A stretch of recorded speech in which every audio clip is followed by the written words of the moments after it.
Salve, salve nação rubro-negra, está no ar a segunda edição do Mister Mengão, o seu telejornal com as notícias do mais querido do Brasil. Flamengo vai receber a maior proposta já feita para vender zagueiro. Excelente notícia, potencial construtivo do estádio do Flamengo será assinado na Gávea pelo prefeito Eduardo Paes. Sub-17 do Flamengo vence o Vasco na Gávea e é o campeão carioca de 2024. Deu ruim, Meia recusa a proposta de renovação do Flamengo, afirma Portal. Reviravolta, Juventus da Itália promete proposta milionária para tirar Léo Ortiz do Flamengo. Essas e outras você confere agora. Fica comigo até o final para não perder nada do nosso Mengão queridão. Olá você, muito boa tarde. Esse negócio de transferban da FIFA vem causando muitas dúvidas nos torcedores e por isso eu resolvi colocar em pratos limpos esse assunto tão em voga nos dias de hoje no mercado da bola. O que é esse tal de transferban?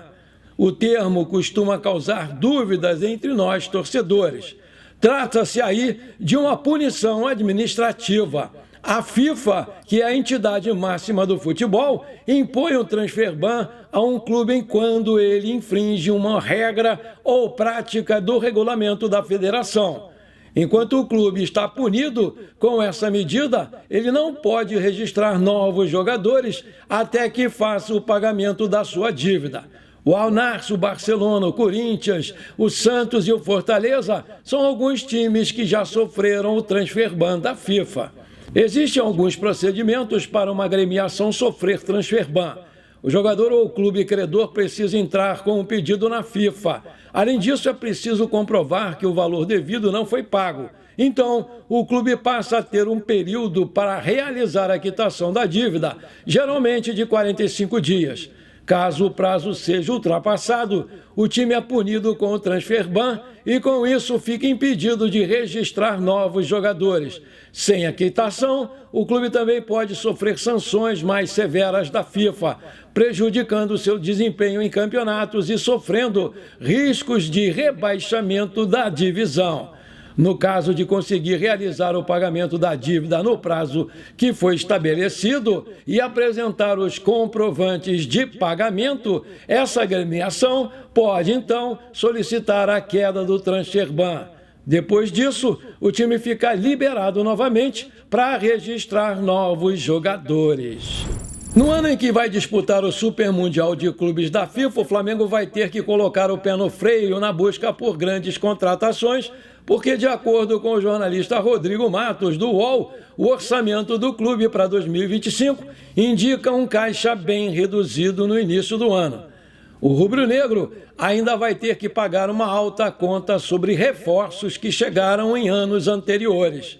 Sendo assim, a tendência é que o Flamengo feche 2024 com um superávit de apenas 37 milhões de reais. Por outro lado, o clube projeta uma sobra de caixa de 130,7 milhões no fim de 2025. Matos revelou que o orçamento ainda vai precisar passar no Conselho Deliberativo do clube para ser aprovado. Até então, é somente uma base de uma proposta do presidente Rodolfo Landim. Após deixar a Globo, o narrador Galvão Bueno acertou seu primeiro grande contrato para 2025. Ele fechou acordo com a Amazon Prime Video e será a voz do stream nas transmissões do Brasileirão e da Copa do Brasil da próxima temporada 2025. A informação foi dada pelo jornalista Gabriel Wacker, do portal UOL. A Amazon Prime fez um investimento em Galvão após rescindir o contrato com o Kleber Machado, que está acertando a sua ida para a TV Record. Vale ressaltar que a Amazon Prime fechou o contrato com a Liga Forte União, que conta com times como Vasco, Corinthians, Fluminense e Fortaleza. O vínculo começa em 2025 e tem duração de 5 anos. Torcedor do Flamengo, o Galvão Bueno vai narrar jogos do seu time do coração no torneio de mata-mata e em jogos que o Flamengo não vai ser o mandante no Brasileiro. O Mengão está na Libra, que conta com times como Atlético Mineiro, Bahia, Santos, Grêmio, Palmeiras, Red Bull, Bragantino, São Paulo e Vitória. O Flamengo planeja usar o potencial construtivo da Gávea com o intuito de obter recursos para a construção do seu estádio próprio no terreno do gasômetro, localizado aqui na zona portuária do Rio de Janeiro. Em evento na sede do clube nesta sexta-feira, o presidente Rodolfo Landim revelou que o prefeito Eduardo Paes vai estar aqui, na segunda-feira, dia 25, e vai assinar um decreto no qual ele vai estar tirando todo o potencial construtivo daquele terreno, fruto de uma negociação que foi feita com a Caixa Econômica Federal. Esse potencial construtivo foi repassado para uma série de outros terrenos que a prefeitura tem. Está tudo aprovado, fecha aspas, pontuou Landim após apresentar o projeto do Estádio Novo do Flamengo. O prefeito vai estar encaminhando um projeto de ação especial com o potencial construtivo daquele terreno, ou seja, de dar o potencial construtivo do terreno da Gávea como dinheiro carimbado para a construção do nosso estádio. É um dinheiro que nós só poderemos utilizar para a construção do nosso estádio. E ele vai estar aqui segunda-feira falando exatamente isso. O que é esse tal de potencial construtivo? Esse instrumento chamado de transferência do direito de construir, o TDC, permite ao proprietário de um local utilizar o seu potencial construtivo em outro lugar, vendê-lo a outro proprietário ou até mesmo doá-lo para o poder público. O Flamengo entende que essa é uma das principais fontes de renda para a construção do seu estádio no gasômetro, sem ferir os cofres do clube. De acordo com informações do portal Fanáticos Fla, o lateral direito Rafinha, em virtude da grande amizade que tem com o técnico Felipe Luiz, pode voltar ao Flamengo para se tornar o seu auxiliar direto. Ainda de acordo com a publicação, o lateral estaria recebendo várias propostas para assumir essa função. O Rafinha, inclusive, ainda não anunciou se vai continuar jogando em 2025. Vale ressaltar ainda que em 2023, quando estava se despedindo dos gramados para iniciar a nova trajetória, o técnico Felipe Luiz já havia feito um convite para trabalhar com alguns ex-jogadores do Mengão. Rafinha foi um desses nomes citados. Multicampeão pelo Flamengo, o Rafinha está com 39 anos de idade. Na atual temporada brasileira, o veterano soma 20 jogos disputados com as cores do São Paulo. Aí eu te pergunto, você acha uma boa a vinda do Rafinha para o Flamengo? Coloca aí! O arbitral vai reunir os dirigentes de clubes participantes para tratar de pautas cruciais como o regulamento do Campeonato Carioca 2025. Sorteio da tabela de jogos e outros assuntos pertinentes à competição também vão ser temas. Entre eles, além do regulamento e tabela, estão os possíveis ajustes no formato da competição, critérios de desempate, calendário e aspectos financeiros, como cotas de transmissão e parcerias comerciais. Esses pontos podem impactar diretamente o planejamento das equipes e no engajamento dos torcedores. Para os clubes, o arbitral representa uma oportunidade de discutir propostas e apresentar sugestões que beneficiem o estadual. Grandes times como Flamengo, Fluminense, Botafogo e Vasco vão ter a chance de expor as suas visões e colaborar na construção de um campeonato mais atrativo e rentável.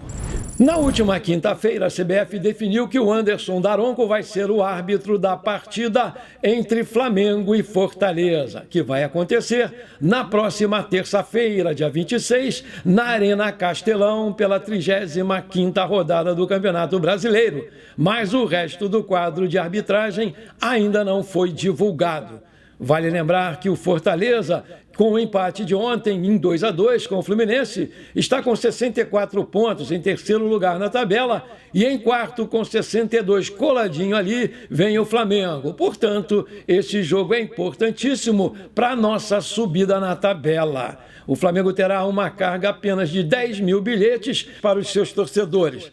Na partida entre as equipes em 2023, a nação lotou o setor norte do Castelão e colocou mais de 18 mil pessoas ali.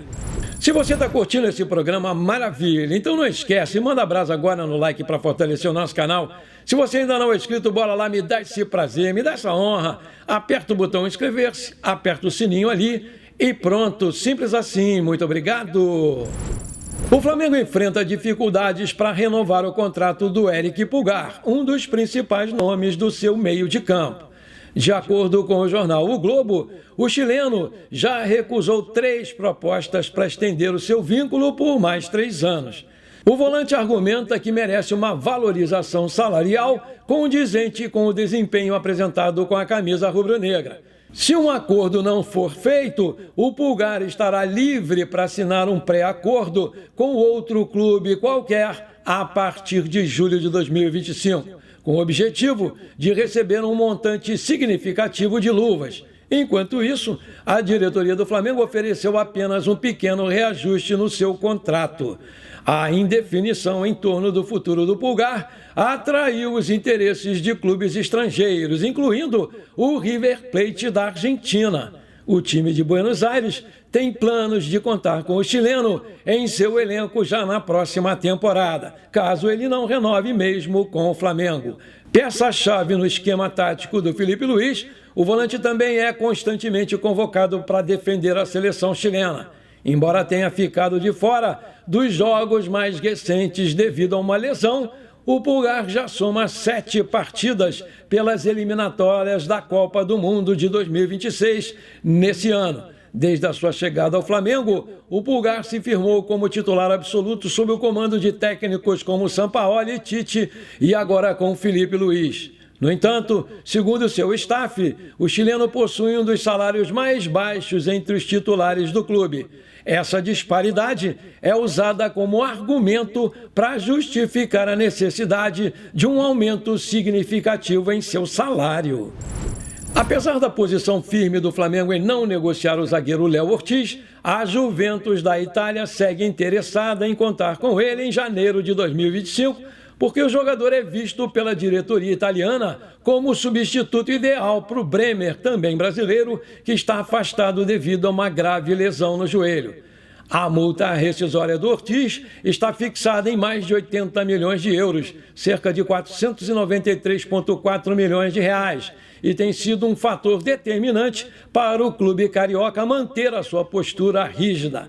O Flamengo já deixou claro que não tem a intenção de negociar o jogador nesse momento. Segundo informações do jornalista Mirko Di Natale, representantes da Juventus estiveram em contato com o staff do jogador nas últimas semanas e observaram o jogador em partidas ao vivo. Apesar de considerarem o desempenho do zagueiro satisfatório, hesitam diante do alto valor pedido pelo Flamengo para vender o Léo Ortiz. A diretoria da Juventus também está analisando outros nomes no mercado para essa posição, mas mantém o interesse em Ortiz como uma de suas prioridades. Segundo o jornalista, a proposta do clube italiano deve girar em torno de 15 milhões de euros, aproximadamente 105 milhões de reais na cotação atual. O clube italiano decidiu respeitar o atual momento do Flamengo, que está em reta final de competições importantes. Assim, novas investidas devem ser feitas somente após o encerramento dessa temporada. A definição sobre a venda do Léo Ortiz pode depender, inclusive, do resultado das eleições presidenciais do Flamengo, marcadas para 9 de dezembro. Caso a gestão do Landim não permaneça no cargo, uma nova diretoria poderá realizar as condições para negociações envolvendo aí o próprio jogador. O Flamengo venceu o Vasco por 2-0 na final do Campeonato Carioca Sub-17 na manhã desse sábado na Gávea. Com gols de Joshua e Christian, um em cada tempo, o rubro-negro foi o campeão da categoria e deu a volta olímpica na Gávea. Na partida de ida com o mando do Vasco no estádio Nivaldo Pereira, os times empataram por 1-1. A vitória do Flamengo serviu como troco depois dos vascaínos terem sido campeões cariocas na categoria sub-20, em cima justamente do Flamengo. Os 2 gols do Mengão saíram em jogadas de bola parada. O atacante Joshua marcou em cobrança de falta direta. No segundo tempo, o meia Christian subiu muito e marcou depois do cruzamento do Joshua, em batida de falta. O técnico do Flamengo é o Daniel Franklin, que substituiu o Felipe Luiz hoje nos profissionais e que antes dirigiu o Sub-20 do Mengão. Parabéns, garotada! Show de bola! O Rennes da França volta a mirar Fabrício Bruno, zagueiro do Mengão, após uma tentativa frustrada na última janela de transferências. Agora, sob o comando do Jorge Sampaoli, o ex-técnico rubro-negro, o Rennes agora planeja uma nova proposta, dessa vez superior aos 14 milhões de euros oferecidos anteriormente. A expectativa é de que o Fabrício Bruno siga realmente para o futebol europeu. Caso as negociações avancem, as partes vão conversar nas próximas semanas e tudo deve ser melhor alinhado na Gávea. Recém-chegado ao Rennes da França, o técnico Jorge Sampaoli já tem 2 alvos definidos para reforçar a sua equipe na próxima janela de transferências: Fabrício Bruno e Gerson, convocado para a seleção brasileira. O zagueiro do Flamengo já está no radar do clube francês há alguns meses e o Flamengo chegou a recusar uma proposta de 14 milhões de euros pelo jogador, cerca de 85,7 milhões de reais na cotação atual, no meio desse ano. O Gerson, por sua vez, teve o seu melhor momento no futebol europeu sob o comando do Sampaoli no Olympique de Marseille da França, o que reforça o interesse do treinador em contar novamente com o meio-campista, que já garantiu que não sai do Flamengo tão cedo. Antes de terminar o nosso programa, como hoje é sábado, eu quero mandar os abraços para os meus amigos e amigas que me pediram e que estão sempre aqui comigo prestigiando o nosso canal. Bora lá! Alô, meu amigo José Elivaldo Araújo de Simões, Filho, na Bahia. Alô, meu amigo José Martins de Jacundá, no Pará. Aquele abração para vocês, meus queridos. Alô, meu amigo Raimundo Alves Lima. Alô, Jadiel. Alô, Jaqueline. Alô, seu filho Samuel. Alô, sua princesa Lidiane. Aquele abração para vocês, meus queridos. Alô, meu amigo Carlos André Passos. Alô, Nelson Passos. Alô, Gabriel. Alô, Leonardo Pinto. Alô, flamenguistas de Nanuque, em Minas Gerais. Aquele abração para vocês, meus queridos. Alô, meu amigo Ézio Bonfim, de Botuporã, na Bahia. Alô, meu amigo Luiz Farias. Alô, sua esposa Sueli. Alô, seus filhos Sávio Luiz e Luiz Antônio. Aquele abração para vocês, meus queridos. Alô, meu amigo Valdinei Cavalcante, aqui de Belfort Roxo, no Rio de Janeiro. Alô, meu amigo Titico Flazico de Engazeiras, no Ceará. Aquele abração para vocês, meus queridos. Tamo juntos! Bom, por enquanto foi isso. Espero que você tenha gostado do nosso programa. Muito obrigado por você ter ficado comigo até aqui. Um grande abraço. Não esquece de compartilhar com seus amigos e parentes flamenguistas esse nosso programa, pra gente crescer o nosso canal.